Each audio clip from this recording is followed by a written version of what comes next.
Llevo 3 años encendiendo una vela frente a esa urna, cada mañana, antes del café, antes de abrir las persianas, antes de mirarme al espejo. Eso era lo primero que hacía. Decirle buenos días a mi hijo. Mi nombre es Elena. Tengo 64 años. Vivo sola en el mismo piso donde crié a Marcos. Y durante 3 años creí que él había muerto en un accidente de trabajo en una obra del sur. Me lo dijeron con papeles, con sellos, con una urna de bronce que pesaba lo suficiente para parecer real. Y yo lo creí, porque soy su madre, porque una madre no imagina que su propio hijo puede hacer algo así. Pero antes de contarte lo que encontré dentro de esa urna, necesito que sepas quién era Marcos. No el hombre en el que se convirtió, el niño que fue. Marcos nació un martes de febrero con una tormenta fuera y una calma extraña dentro de mí. Desde el primer momento supe que iba a ser difícil de criar, no porque fuera malo, sino porque era demasiado listo, demasiado curioso, demasiado impaciente con todo lo que no le daba resultados inmediatos. Su padre, que se fue cuando Marcos tenía 11 años, siempre decía que ese niño iba a comerse el mundo o iba a quemarlo. Nunca supe si lo decía con orgullo o con miedo. Lo crié sola. Trabajé de limpiadora en una clínica durante 22 años, mañanas, tardes, algunos fines de semana. Nunca le faltó nada que yo pudiera darle. Ropa limpia, comida caliente, una madre que le revisaba los deberes aunque no entendiera la mitad de lo que ponía. Cuando terminó el bachillerato y me dijo que no quería ir a la universidad, que prefería trabajar en construcción porque el dinero era más rápido. Me dolió, pero lo respeté. Era su vida. O con 28 años conoció a Cristina. Yo la vi desde el primer día como una mujer que sabía exactamente lo que quería y cómo conseguirlo. Sonreía mucho, demasiado, de esas sonrisas que no llegan a los ojos, pero Marcos estaba enamorado como nunca lo había visto, y yo no soy quien para interponerme entre un hijo y su felicidad. Se casaron al año de conocerse, boda pequeña, íntima, sin grandes celebraciones. Me senté en la primera fila con el corazón partido entre la alegría y algo que no sabía nombrar todavía. Ese algo que las madres sentimos cuando algo no encaja, pero no tenemos palabras para explicarlo. Al año nació Pablo, mi nieto, y con Pablo llegó también la primera grieta. Cristina empezó a poner distancia, visitas más cortas, excusas para no venir a comer los domingos. Marcos llamaba menos. Cuando lo hacía, sonaba cansado, distraído, como si hablara desde detrás de un cristal. Yo no quise presionar. Pensé que era la paternidad, el trabajo, el estrés normal de una familia joven construyendo su vida. Entonces, un martes de octubre, 3 años y medio atrás, llamaron a mi puerta. Eran 2 hombres. Uno llevaba traje, el otro una carpeta con el logo de una empresa constructora que no reconocí. Me dijeron que había habido un accidente en una obra en Almería, un andamio que se dio, una caída. Me dijeron que Marcos no había sufrido, que fue rápido, que lo sentían mucho. Yo me quedé de pie en la puerta sin moverme durante lo que debieron de ser varios minutos. Luego me caí, no dramáticamente, no como en las películas. Simplemente me senté en el suelo porque las piernas dejaron de funcionar. Y uno de los hombres, el del traje, se agachó a mi lado y me dijo que había una urna, que los restos habían sido cremados según el protocolo de la empresa para accidentes en obra, que lo lamentaban enormemente. Me dieron una caja de cartón con la urna dentro, una urna de bronce con flores grabadas en el borde. Pesaba. Eso fue lo primero que pensé. Pesa. Algo hay dentro. Los siguientes meses los viví dentro de una niebla. Comía cuando recordaba que debía comer, dormía mal, en fragmentos cortos llenos de sueños donde Marcos aparecía y desaparecía sin decir nada. Fui al médico 3 veces. Me dieron pastillas para los nervios que tomé durante 6 semanas y luego dejé porque me sentía todavía más lejos de todo. Lo que me mantuvo en pie fue Pablo. Mi nieto tenía entonces 2 años y medio. Cristina me lo traía los jueves por la tarde. 2 horas. Ni una más. Decía que el niño necesitaba rutina, que demasiadas visitas lo desestabilizaban. Yo aceptaba lo que me daban porque era lo único que me quedaba de Marcos. Cristina cambió después de la muerte de su marido, o quizás no cambió. Quizás simplemente dejó de fingir. Se volvió más fría, más directa, más transaccional en todo. Cuando venía a dejarme a Pablo, apenas cruzábamos 10 palabras. Cuando yo preguntaba por ella, por cómo llevaba el duelo, me respondía con monosílabos y miraba el reloj. Un mes después de la muerte de Marcos, Cristina me pidió dinero. Me lo dijo sentada en mi cocina con Pablo dormido en el sofá. Me explicó que Marcos había dejado deudas. Dinero pedido a personas que no eran exactamente pacienzudas. Que si no se pagaba, ella y el niño podían tener problemas serios. Me mostró papeles, números, nombres de acreedores que yo no reconocí pero que sonaban amenazantes. 400 euros al mes, durante 40 meses, para saldar la deuda y que Cristina y Pablo pudieran vivir tranquilos. Yo tenía 61 años. Cobraba una pensión de 780 euros. Acepté, no porque fuera razonable, sino porque era lo único que podía hacer por mi hijo muerto. Porque si Marcos había dejado esas deudas, era en parte mi responsabilidad ayudar a resolverlas. Porque Pablo era mi sangre y yo no iba a dejar que sufriera. Durante 32 meses, cada primero de mes, ingresaba 400 euros en la cuenta de Cristina. Me quedaban 380 para vivir. Apagaba la calefacción antes de tiempo en invierno. Compraba en el supermercado mirando los precios con lupa. Dejé de tomar el autobús cuando podía ir andando. Lo hacía sin quejarme porque era por Pablo. Era por Marcos. Era lo correcto. 32 meses. 12.800 euros en total. Hasta que una tarde de noviembre, mi vecina Carmen me paró en el rellano del segundo piso. Carmen tiene 72 años, lleva 40 viviendo en el edificio y tiene esa costumbre de los mayores de observar todo sin parecer que observan nada. Me agarró del brazo con más fuerza de la que esperaba para una mujer de su tamaño. «Elena», me dijo en voz baja, «tengo que decirte algo, pero primero necesito que me prometas que no vas a hacer nada hasta que hayas pensado bien». Me quedé quieta en el rellano. La luz parpadeaba, como siempre.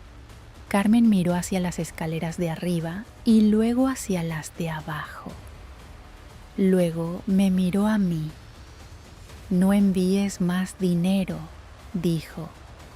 Y antes de que yo pudiera responder, su añadió: «Revisa la cámara del portal. Si estás escuchando esto y sientes que la historia te está atrapando, que algo dentro de ti quiere saber a dónde lleva este camino, quédate, porque lo que viene a continuación es lo que tardé 3 años en descubrir. Y te prometo que no hay giro más devastador que el que está a punto de llegar». Esa noche no dormí. Las palabras de Carmen me daban vueltas en la cabeza como ropa en una lavadora que no termina de centrifugar. Revisa la cámara del portal. ¿Qué había en esa cámara que yo debía ver?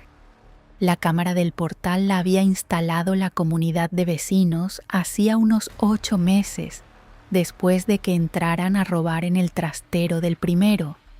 Era una cámara pequeña, discreta, colocada sobre el buzón.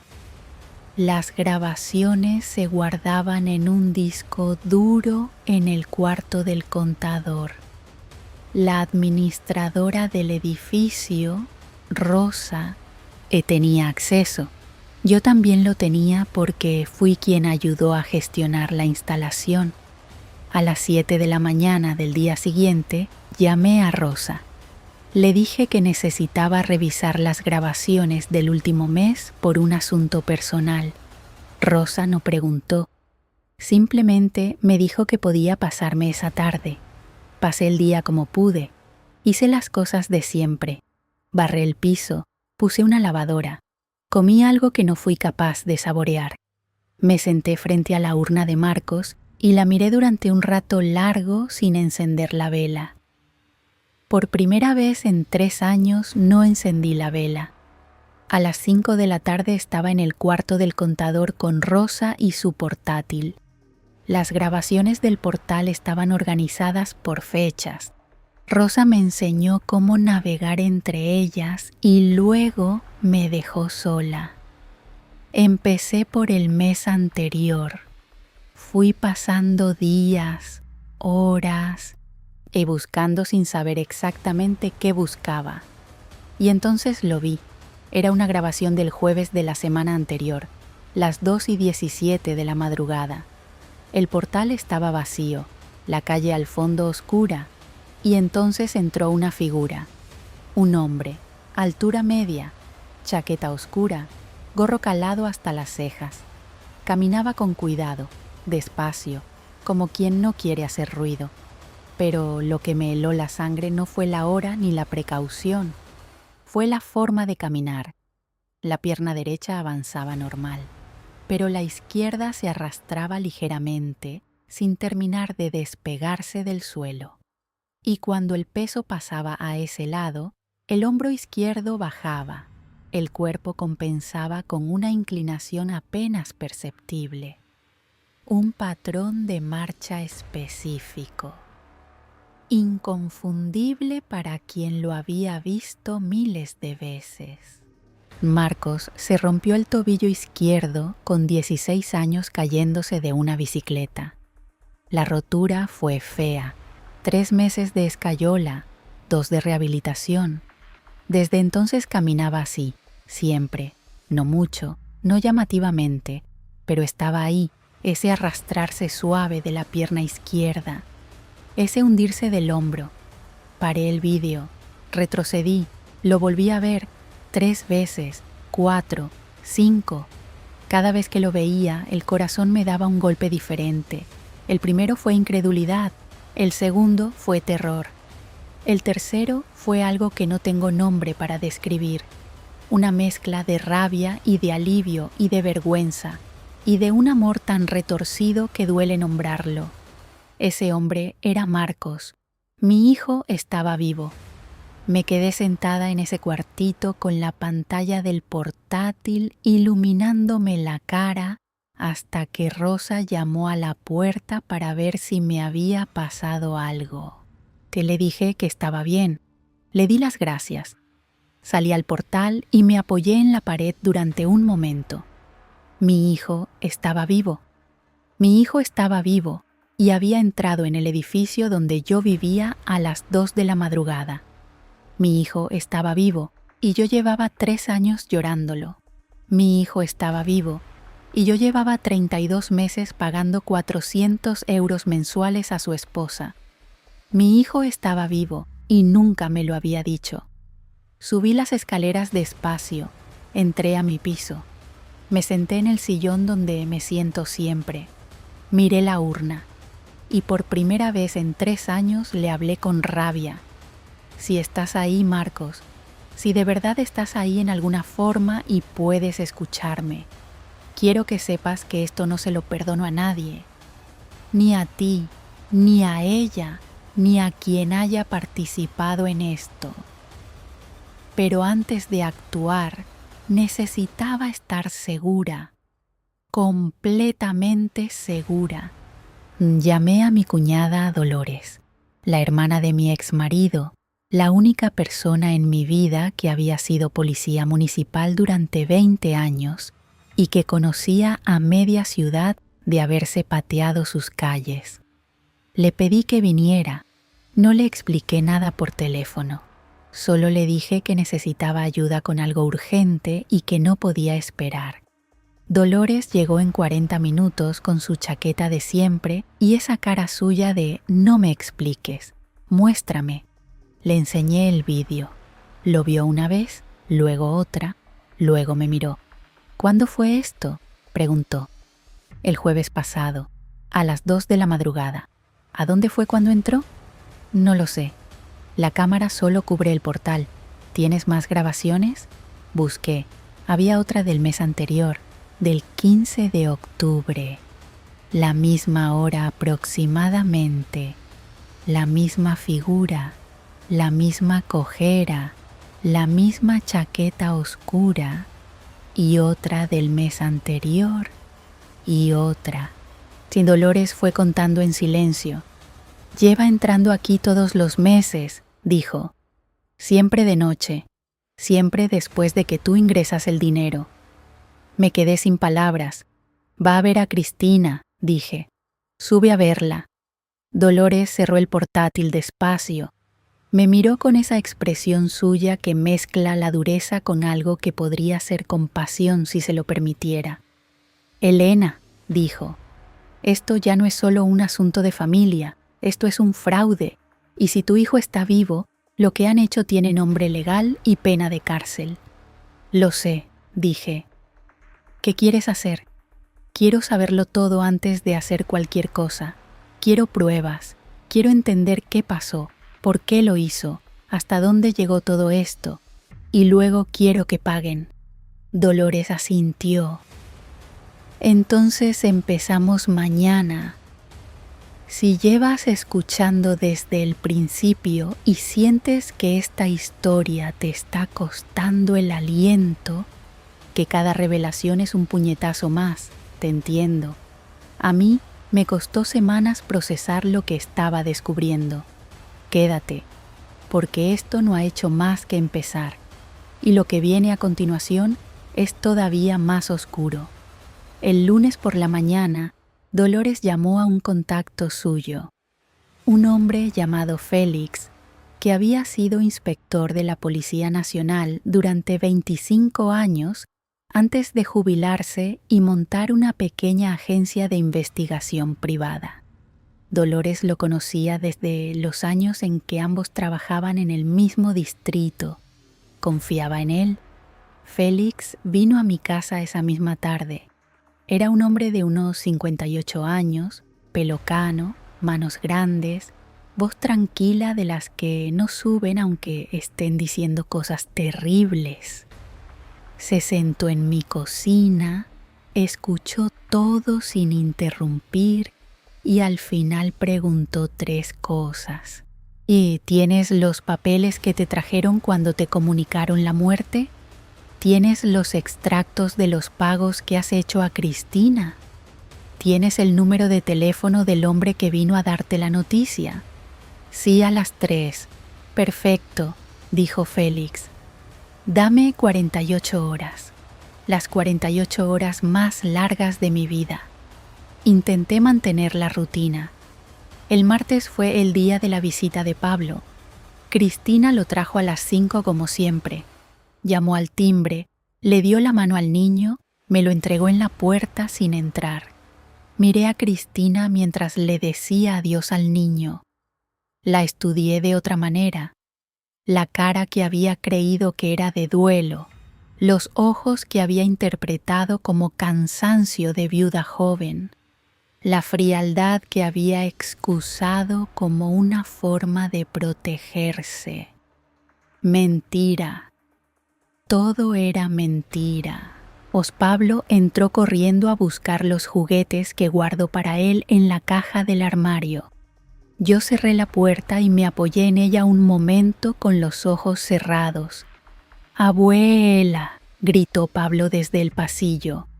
«¿Dónde está el camión rojo?»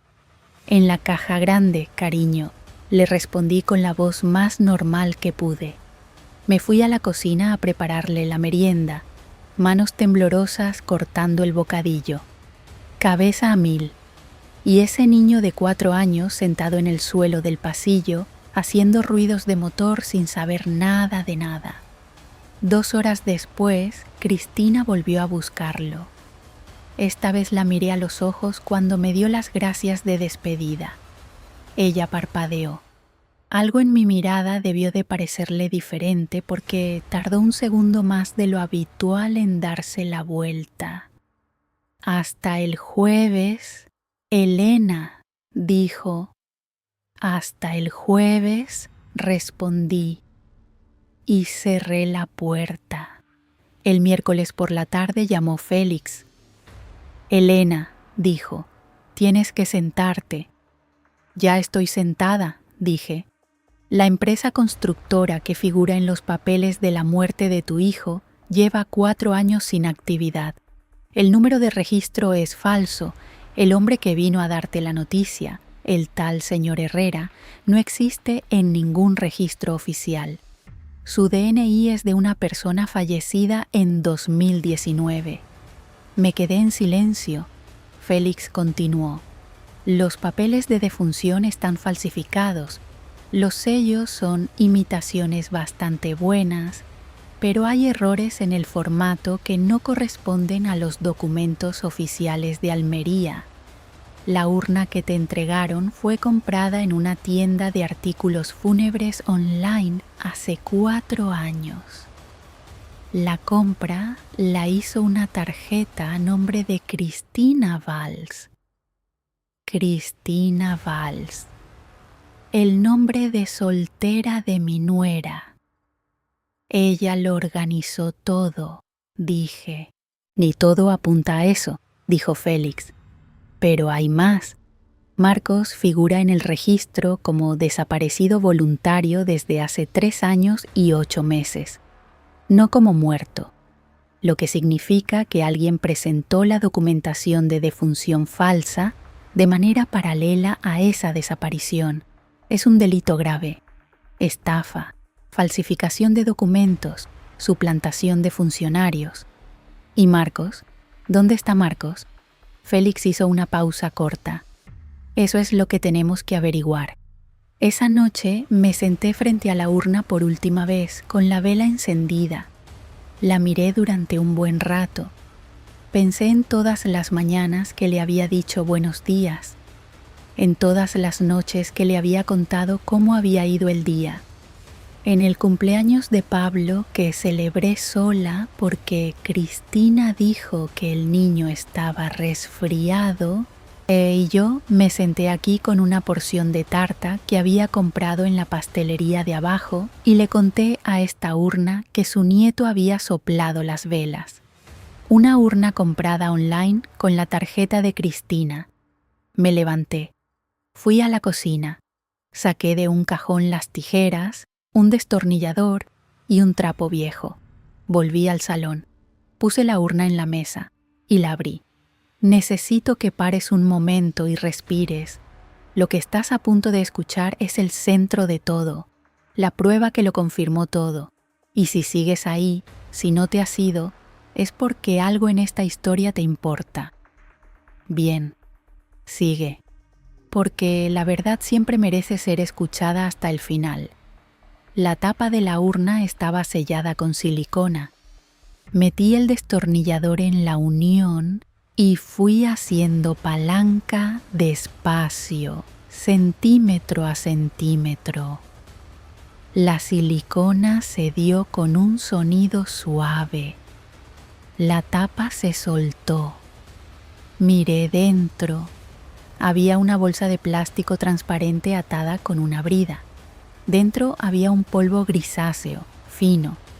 y debajo de la bolsa, en el fondo de la urna, había varias piedras, cantos rodados, lisos, de esos que se venden en tiendas de decoración. Metí los dedos en el polvo. No era ceniza humana, era ceniza de madera. Lo supe enseguida. El olor es diferente, la textura es diferente. Había quemado chimeneas suficientes en mi vida para saberlo.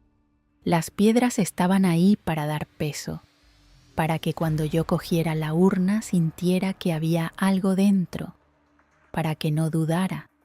Me quedé sentada en el suelo con los cantos rodados en la mano durante un tiempo que no sé cuantificar. El reloj de la cocina sonaba. Una moto pasó por la calle. Un vecino encendió la televisión en el piso de arriba.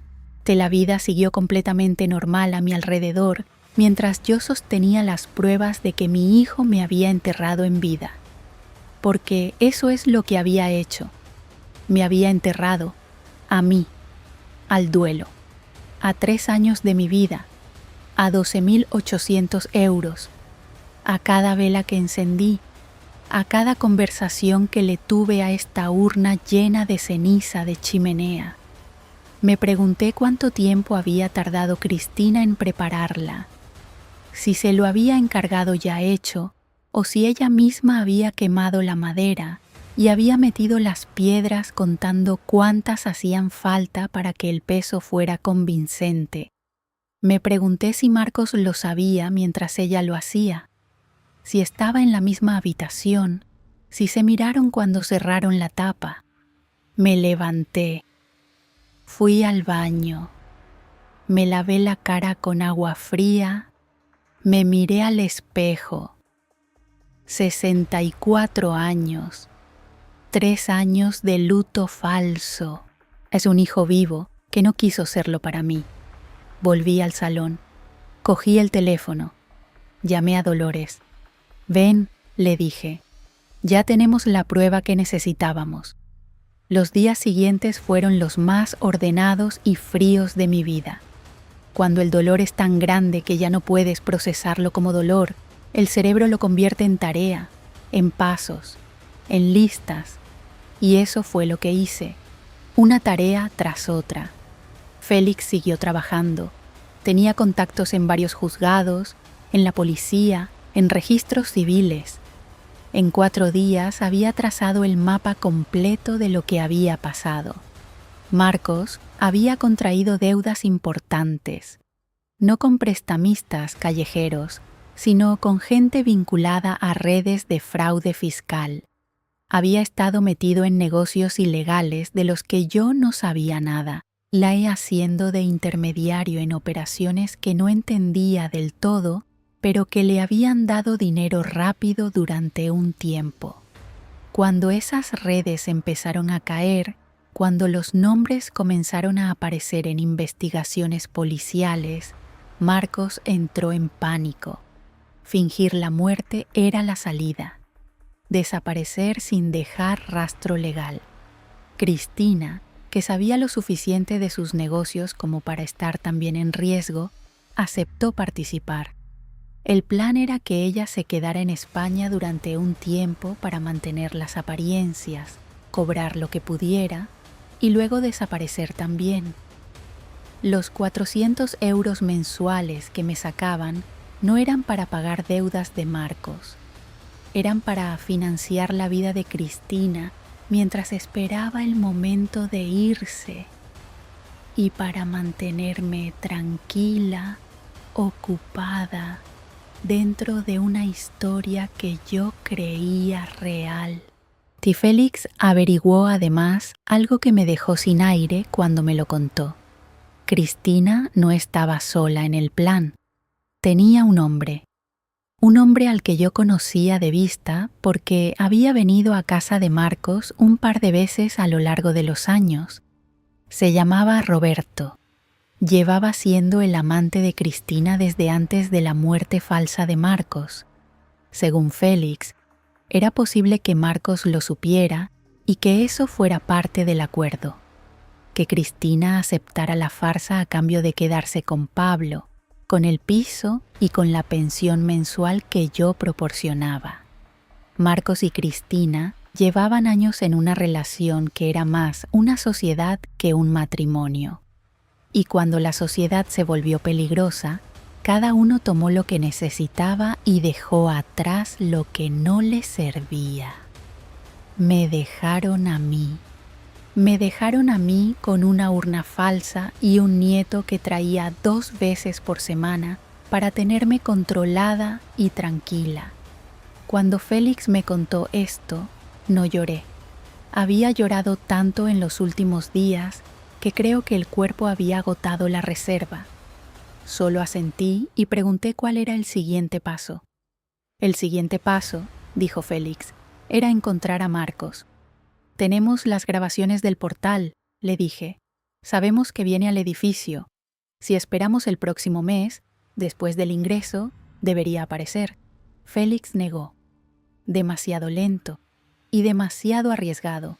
Si Cristina sospecha que algo ha cambiado, avisará a Marcos y desaparecerá antes de que podamos hacer nada.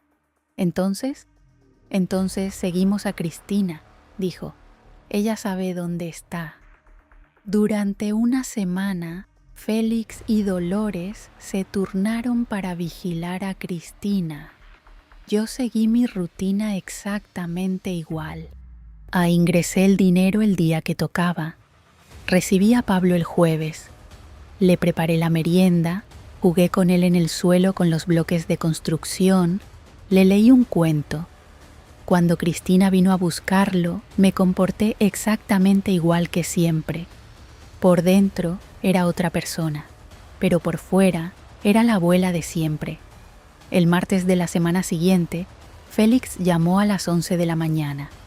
«La tenemos», dijo. «Anoche fue a verlo. Está en un piso de alquiler en Vallecas.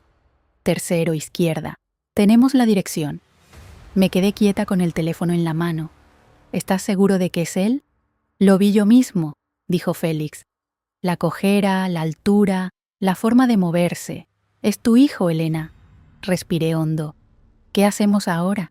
«Eso lo decides tú», dijo. Y ahí estaba la pregunta que llevaba semanas preparándome para responder. La verdad es que nunca estás preparada del todo.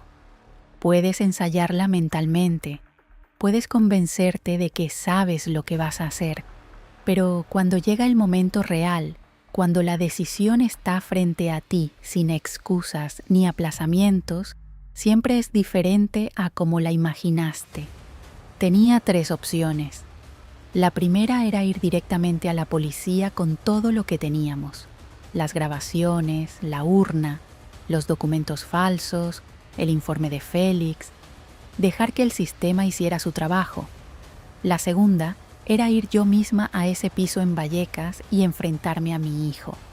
Y la tercera era hacer las 2 cosas, pero en el orden correcto. Elegí la tercera. Pero primero quería verlo. Necesitaba verlo con mis propios ojos antes de que todo se convirtiera en procedimiento legal y expedientes y abogados. Necesitaba mirarlo a la cara. El jueves por la tarde, después de que Cristina recogiera a Pablo, me puse el abrigo y cogí el bolso. Salí a la calle. Tomé el metro hasta Vallecas. Si estás ahí y sientes que el corazón te va a 1000, que quieres saber qué pasó cuando llamé a esa puerta, sigue escuchando. Porque este momento exacto, es el que tardé 3 años en merecer. Y no me lo perdí ni un segundo. Félix me había dado la dirección y me había dicho que no fuera sola. Que si iba, que al menos le avisara primero. Le envié un mensaje cuando salí del metro. Me respondió en 30 segundos. «Te acompaño, no vayas tú sola». Le dije que esperara en la calle, que subiría yo primero. El edificio era un bloque de los años 80, fachada de ladrillo visto, portal con el interfono roto. Subí por las escaleras, tercero izquierda. Me detuve delante de la puerta. La puerta tenía una pegatina de un equipo de fútbol que reconocí. Marcos la había tenido en la habitación de adolescente durante años. Esa pegatina me dio más certeza que todas las grabaciones juntas. Llamé al timbre. Silencio dentro, luego pasos, luego silencio de nuevo, de los que significan que alguien está mirando por la mirilla. Abrió la puerta. Durante 3 años me había preguntado qué sentiría si volvía a verlo. Había imaginado la escena de 1000 maneras distintas. En algunas lloraba, en otras gritaba, en algunas me derrumbaba, en algunas era de piedra. Lo que sentí no fue ninguna de esas cosas. Lo que sentí fue una mezcla extraña de reconocimiento y extrañeza. Era mi hijo, tenía su cara, su altura, sus ojos, pero estaba diferente, más delgado, pelo largo, descuidado, una barba de semanas que le tapaba la mitad de la cara, ojeras profundas, ropa vieja, y en sus ojos, cuando me vio, o algo que tardé un segundo en identificar, miedo. Mamá, dijo. Fue un susurro apenas. No respondí. Lo miré durante un momento largo. Luego dije, voy a entrar, y me vas a contar todo. No esperé a que dijera nada. Entré. El piso era pequeño y oscuro, una mesa con un portátil, una silla, un saco de dormir en el rincón, algunas bolsas de basura sin bajar, olor a cigarrillo y a algo que había sido comida hace días, una ventana con la persiana bajada. Así vivía mi hijo. Así vivía el hombre que me hizo creer que estaba muerto. Me quedé de pie en medio de ese salón diminuto. Marcos cerró la puerta y se apoyó en ella. No se movió, no se acercó. ¿Cómo me encontraste?, preguntó. No importa, dije. Siéntate. Se sentó en la silla frente a la mesa. Yo me quedé de pie. No quería sentarme. Quería estar por encima de esa conversación, aunque solo fuera físicamente. ¿Cuánto tiempo llevas sabiendo?, preguntó. Tiempo suficiente, dije. Sé lo de los documentos falsos, sé lo de la urna, sé que llevas entrando en el edificio todos los meses desde hace más de 2 años. Sé lo de Cristina y lo de Roberto. Cuando dije el nombre de Roberto, algo cruzó su cara. No fue sorpresa, fue más bien cansancio. El cansancio de alguien que sabe que una conversación inevitable ha llegado por fin. Mamá, empezó. No, le corté. Primero yo, luego tú. Y empecé a hablarle. Le hablé de los 3 años, de las velas, de las noches sin dormir, de las pastillas que tomé durante 6 semanas, de las navidades que pasé sola frente a su foto, de las llamadas que le hice a su número durante meses sin saber que el teléfono estaba desconectado, solo porque necesitaba marcar su número aunque no contestara nadie. Le hablé de los 400 euros mensuales, de los inviernos con la calefacción apagada, de las comidas calculadas al céntimo, de haber renunciado a cosas pequeñas durante 32 meses creyendo que era por él, por su memoria, por su hijo. Le hablé de Pablo, de cómo me preguntaba a veces por su papá, de lo que yo le respondía, de la cara que ponía cuando yo le decía que su papá era un héroe. Cuando terminé, el silencio en ese piso era tan denso que casi tenía peso. Marcos tenía los ojos llenos de lágrimas, pero no las dejaba caer. Lo conozco. Nunca lloró delante de mí desde que tenía 12 años. Siempre hacia adentro. Habla, le dije. Y habló. Me contó lo que ya sabía en parte. Las deudas, la gente con la que se había metido, el miedo y la decisión de desaparecer como única salida. Pero me contó también cosas que Félix no había podido averiguar.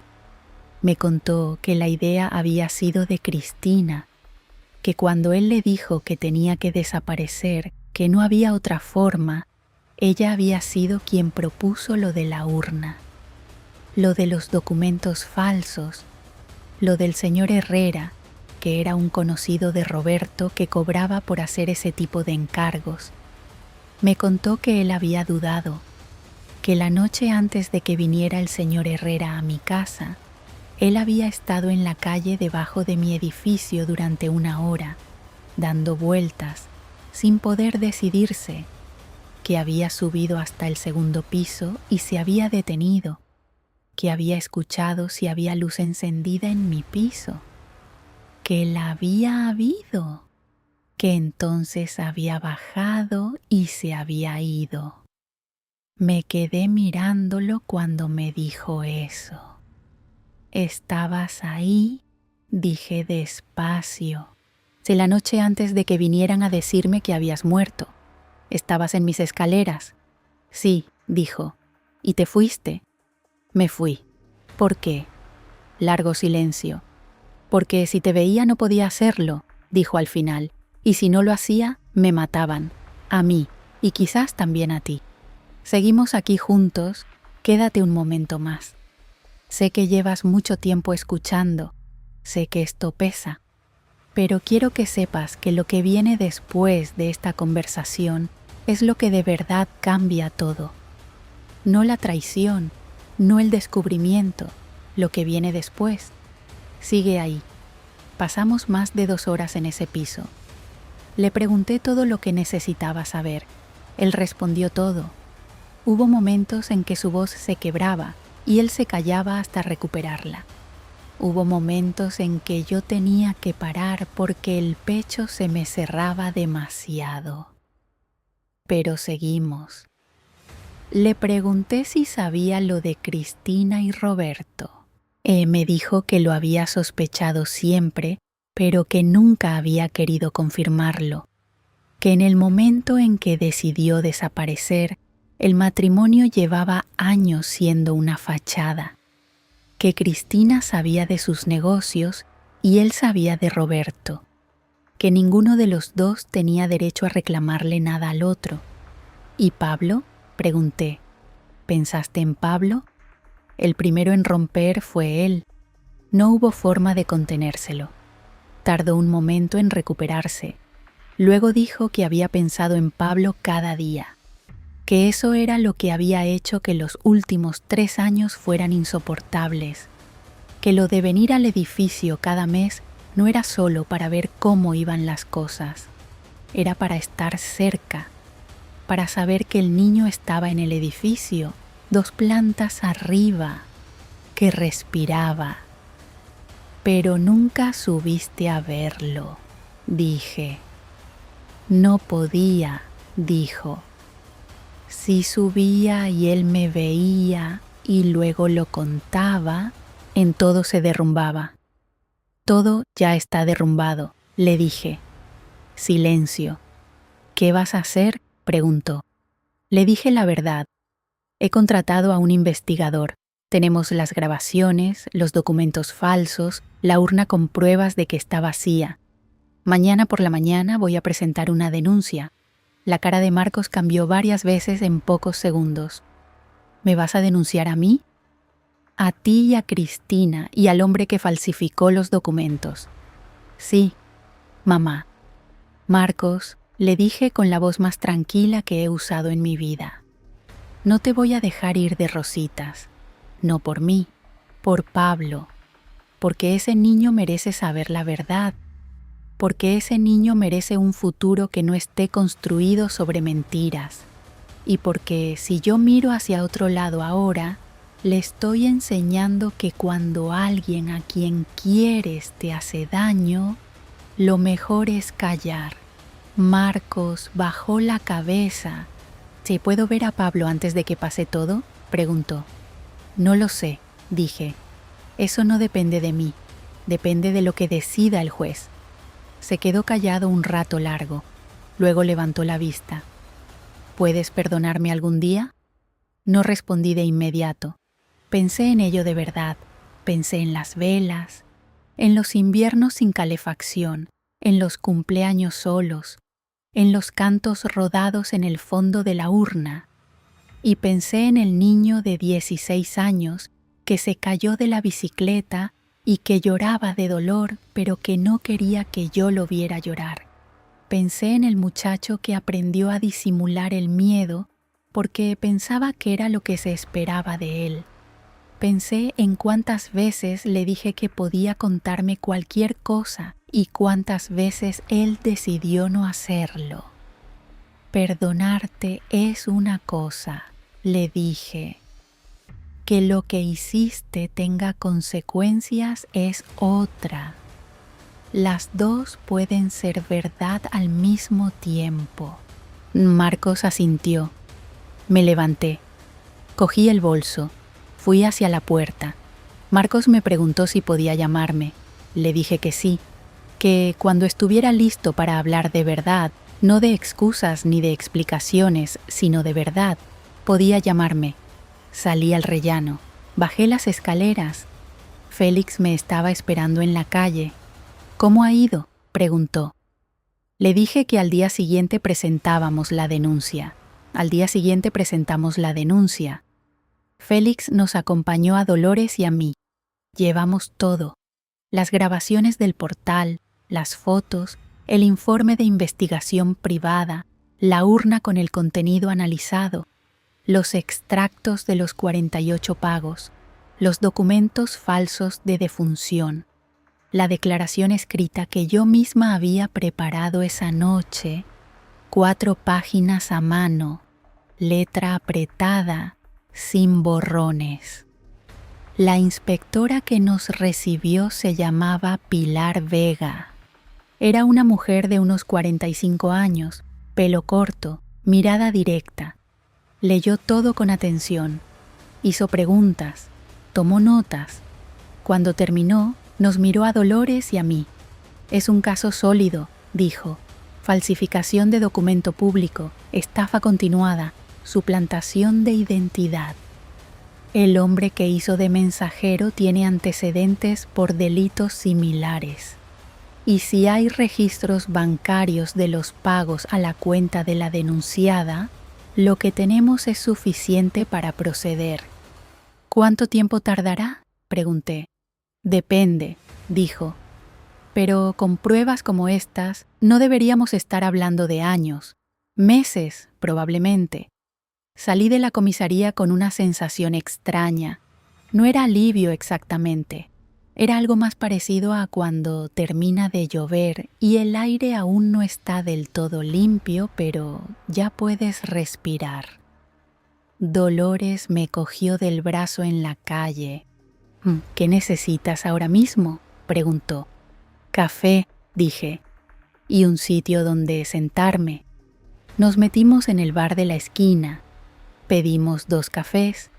Me senté en la silla de plástico naranja con la espalda recta y las manos en la mesa y estuve un rato sin decir nada, mirando la taza. ¿Qué pasa con Pablo?, preguntó Dolores en voz baja.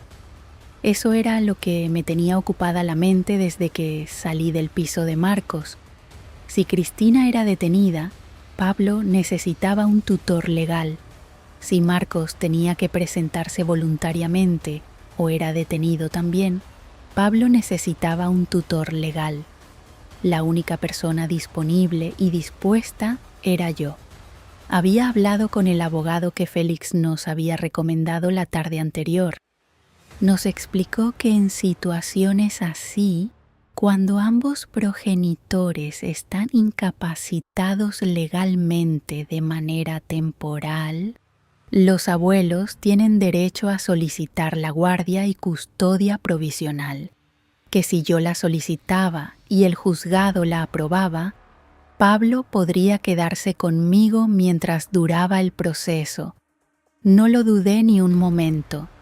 Presenté la solicitud de guardia y custodia provisional esa misma semana. Mientras el proceso legal avanzaba, Cristina fue citada a declarar. Cuando llegó a comisaría y la inspectora Vega le explicó de qué se trataba, tardó menos de 20 minutos en derrumbarse. No porque fuera débil, sino porque las pruebas eran tan contundentes que no había ningún relato alternativo que sostener. Lo confirmó todo: la urna, los documentos, el señor Herrera, el acuerdo con Marcos, los pagos mensuales que había desviado en parte a una cuenta a su nombre. Roberto, el amante, fue imputado como cómplice. Marcos se presentó voluntariamente al día siguiente de que Cristina declarara. Según me contó Félix, entró a comisaría solo, sin abogado, y pidió hablar con la inspectora. Declaró durante 4 horas. Firmó todo lo que le pusieron delante. Quiero escuchar esto hasta el final aunque me cueste. Quédate, porque lo que viene ahora no es solo la resolución legal, es algo más difícil y más honesto que cualquier sentencia. Y necesitas oírlo. El proceso duró 9 meses. Durante esos 9 meses Pablo vivió conmigo. Al principio fue difícil. Tenía 4 años cuando llegó y 5 cuando el proceso terminó. No entendía del todo qué había pasado. Solo sabía que su mamá había tenido que irse a vivir a otro sitio por un tiempo y que él estaba con la abuela. Los primeros días preguntaba por Cristina constantemente. Le decía que su mamá estaba bien, que la quería mucho, que pronto iban a poder hablar por teléfono. Le decía la verdad en la medida en que un niño de 4 años puede entenderla, que a veces los adultos toman decisiones malas y tienen que asumir las consecuencias, que eso no significaba que no le quisieran. Pablo lo procesó a su manera, con preguntas a destiempo, con silencios repentinos en medio de los juegos, con pesadillas alguna noche que yo oía desde mi habitación y que calmaba sentándome a su lado hasta que se volvía a dormir, pero también con risas, con hambre voraz por la mañana, con el camión rojo que sacaba de la caja del armario nada más llegar, con preguntas interminables sobre cómo funcionan las cosas, exactamente igual que su padre de pequeño. Marcos y yo hablamos por teléfono 3 veces durante el proceso. Las conversaciones fueron cortas y difíciles. Si no pretendo que fuera fácil ni que de repente todo quedara resuelto porque él se había entregado. No funciona así. La traición no se deshace con un gesto, aunque el gesto sea sincero. Pero hablamos. Y eso, en el punto en el que estábamos, ya era algo. La sentencia llegó un martes de agosto. Cristina fue condenada por estafa continuada, falsificación de documento público y suplantación de identidad. 4 años de prisión, con posibilidad de reducción por colaboración con la justicia. Obligada a restituir los 12.800 euros que me había cobrado a lo largo de 32 meses. El señor Herrera, cuyo nombre real era otro, recibió 2 años y medio más los suyos propios de un caso anterior que ya estaba en el sistema. Roberto fue condenado como cómplice a 18 meses con suspensión condicional. Y Marcos recibió la pena más compleja: 3 años de prisión por falsificación y estafa, con suspensión parcial dado que se había entregado voluntariamente y había colaborado de manera activa con la investigación. La jueza valoró en su favor que no había tenido beneficio económico directo del fraude y que su cooperación había sido determinante para esclarecer el papel de los demás implicados. Saldría en libertad condicional al 1 año y medio si cumplía con las condiciones impuestas. La custodia definitiva de Pablo fue otorgada a mí mientras durase la situación de los progenitores. Salí del juzgado con Dolores a un lado y Félix al otro. El sol de agosto caía fuerte sobre la acera. Pablo estaba con una amiga mía esa tarde, esperando a que yo volviera. Dolores me dijo algo que no olvidaré. Elena, dijo, hiciste exactamente lo que tenías que hacer. Ni más ni menos. No respondí. Seguí caminando. Tenía que recoger a Pablo.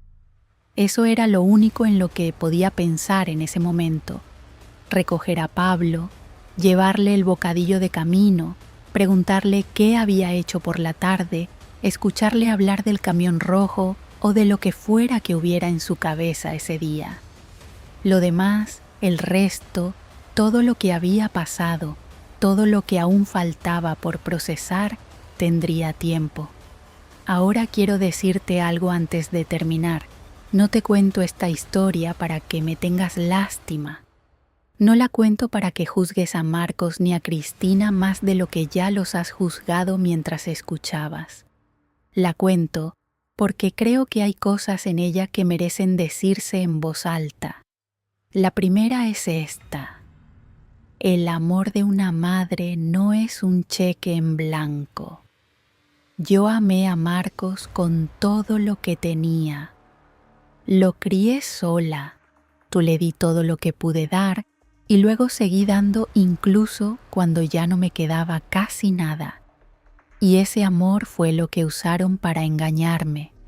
No porque el amor sea una debilidad, sino porque cuando confías ciegamente en alguien, te vuelves ciega también a las señales. No te pido que desconfíes de los tuyos. Te pido que los conozcas de verdad, que hagas preguntas, que no normalices el distanciamiento ni la frialdad ni las excusas repetidas, que si algo no cuadra, lo mires de frente aunque te dé miedo lo que puedas encontrar. La segunda cosa es esta. Perdonar y aceptar consecuencias no se excluyen. Yo perdoné a Marcos. No de golpe, no completamente, no sin que me costara, pero lo perdoné porque necesitaba hacerlo para seguir viviendo. El odio sostenido pesa demasiado para una mujer de 64 años que tiene un nieto que criar. Pero perdonarlo no significó protegerlo de las consecuencias de sus actos. Lo presenté igualmente, testifiqué igualmente. No intercedí por él ante la jueza, porque si hubiera protegido a Marcos de las consecuencias, le habría enseñado a Pablo que cuando alguien que quieres te hace daño, lo mejor es mirar hacia otro lado. Y esa no es la lección que quiero dejarle. La tercera, los niños son más resistentes de lo que creemos y más perceptivos. Pablo pasó por algo que ningún niño debería pasar. Tuvo que adaptarse a vivir conmigo de un día para otro, sin entender del todo por qué. Tuvo que asimilar una verdad enorme a trozos pequeños, según iba siendo capaz de entender, y lo hizo, con pesadillas y con preguntas y con silencios y con el camión rojo. Pero lo hizo. Los niños necesitan verdad, estabilidad y a alguien que esté ahí. Que no necesitan que todo sea perfecto, necesitan que sea real. Han pasado 14 meses desde la sentencia. Pablo tiene 6 años, va al colegio. Le encanta el fútbol, aunque todavía no sabe controlar bien el balón. Se ha hecho amigo de un niño del tercero del edificio con el que juega en el portal cuando hace buen tiempo. Pregunta por su madre de vez en cuando. Le digo la verdad adaptada a lo que puede entender, que su mamá cometió errores graves y está en un lugar donde la están ayudando a entender qué hizo mal, que la quiere, que cuando pueda va a poder hablar con ella. Marcos sale en libertad condicional el mes que viene. No sé lo que va a pasar. No sé si va a querer formar parte de la vida de Pablo. No sé si Pablo, cuando sea mayor y entienda todo lo que pasó, va a querer que su padre forme parte de su vida. Lo que sí sé es que yo estaré aquí, con el camión rojo en la caja del armario, con el bocadillo preparado, con el sillón donde caben los dos cuando vemos dibujos por la tarde, y con las velas apagadas. La urna ya no está en el salón, la guardé en el trastero, no porque quiera olvidar lo que pasó, sino porque ya no necesito un lugar donde depositar el dolor. El dolor lo cargo yo, y lo voy dejando en el camino, poco a poco, en la medida en que me lo permito. Hace 3 semanas, Pablo me preguntó por qué a veces me ponía triste. Le dije que porque a veces echaba de menos cosas que ya no estaban. ¿Qué cosas?, preguntó. Personas, le dije, y versiones de personas que creí que existían y que no eran exactamente así. Pablo se quedó pensando un momento. Luego me dijo, con esa lógica aplastante que tienen los niños de 6 años, pero yo sí estoy. Y soy exactamente así. Me reí. Por primera vez en mucho tiempo me reí de verdad, de esas risas que te salen del fondo sin avisarte. Sí, le dije, tú sí estás y sí eres exactamente así. Me abrazó, se fue corriendo a buscar el camión rojo, y yo me quedé sentada en el sillón con el sol de la tarde entrando por la ventana, sin velas, sin urna, sin cargas que no son mías, solo con la vida que me queda, que todavía es bastante. Si esta historia te llegó, si en algún momento sentiste que algo de lo que escuchaste te hablaba también a ti, deja un comentario. Cuéntame desde dónde escuchas. Cuéntame si conoces a alguien que haya pasado por algo parecido. Cuéntame lo que sientes. Dale like si crees que esta historia merecía ser contada.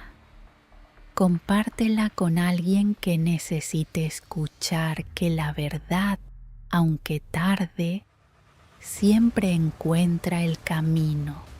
Y suscríbete a Lágrimas de Abuela, porque cada semana hay una historia nueva, una historia de madres, de abuelas, de mujeres que aguantaron demasiado y un día decidieron que ya era suficiente, que la dignidad no se negocia, que el amor no justifica la mentira y que quien lo perdió todo merece al menos recuperar la verdad. Nos vemos en la próxima historia y hasta entonces mantente firme.